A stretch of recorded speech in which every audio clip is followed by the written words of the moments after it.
Hi, I'm Sam from Ballpipe Music, and you're watching the AU Review. Congratulations, another record on the way. Thank you. Another baby for Ballpark. Yeah. You guys, I mean, one thing that really has struck me about you guys musically is you keep releasing records. There's no, we'll take a few years off and wait for, wait for everyone to be ready for another record or whatever the cycle is. It's like every 18 months or something like that, there's been new music from you guys. Yeah. I mean, it's a real point of conversation every time, people asking exactly what you just asked. And I honestly can't imagine it any other way. There's just so many reasons that it is the way it is. And for me personally, I guess as a writer, I can't understand why it's not similar for other people. I mean, obviously there's strategy involved. If had one of our records blown up, massively, you'd perhaps be able to afford the luxury of more time. You could really ride the wave of a record. But our career's been really good, but is still kind of fairly modest in many ways. So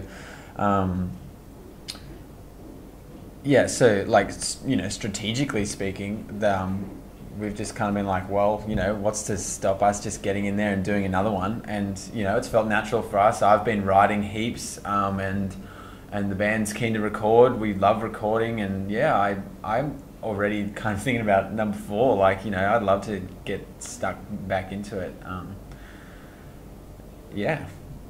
And this one, Puddinghead, what can we expect from it? And can you tell us a little bit about the name? How did that become the name for the record? Well, Puddinghead was the name of a song which didn't actually make the record, but the name was loved by us and became the album title. It was a word I first came across when I was in high school when we were studying some Shakespeare in English, and it was an insult to call someone a pudding head, which I found very amusing. It's quite a tame insult. And so I always hung on to it. I had this song, the one that didn't make the record, called Puddinghead. The chorus just went, "If you want to know what's wrong with me, I'm a pudding head," over and over.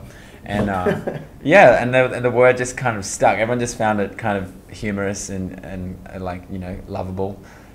We looked it up on Urban Dictionary. It says a pudding head is someone capable of fucking up even the most basic task. I like that. Yeah, so it just kind of became a little thing, and we'd call each other pudding heads, call our friends pudding heads, and it just seemed like this unique word that hadn't really been used by anyone else, and it stuck. As for the record, what can you expect? I was trying to explain this earlier. I think the best way for me to describe it, so that fans can maybe anticipate what they're in for, is that I think the songwriting is as direct as the first record. We really tried to make a record full of singles because the first record kind of had that vibe. But sonically, I think we matured on Museum. However, I think the songwriting wasn't, I wouldn't say it wasn't as strong, it just wasn't as direct. It didn't have as many kind of instantly lovable single style songs.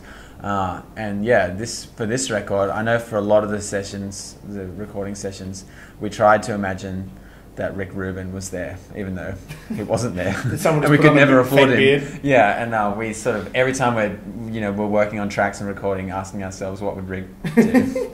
And by that I just mean always trying to cut the fat, and if there's a guitar solo, instead of just wanking off, we'd be like, why don't we just have the solo echo the melody that's already established in the song, and just kind of keeping it simple and lovable, because it's so easy to get carried away when you're recording and kind of indulge yourself, but we wanted to be able to indulge ourselves sonically, but have the songs just have an instant appeal. And I think so. It's got the directness of the first record, and it's got some of the more sonic stylings of the second record, and then some. And that's kind of mashing those two worlds together. You need to put out an album or an EP of B-sides and call it "What Would Rick Rubin Do?" That would be amazing. Yeah, what would Rick do? Maybe we should have just called our album "What Would Rick Do?" Damn it! Why didn't I think of that earlier? Next album. And when it comes to the actual song Puddinghead, do you think that'll come out as a B-side or something like that? Yeah, we still saw it through to the finish line, got mixed, mastered. I'm pretty sure it will be like a bonus track or something like that. Yeah. Yeah.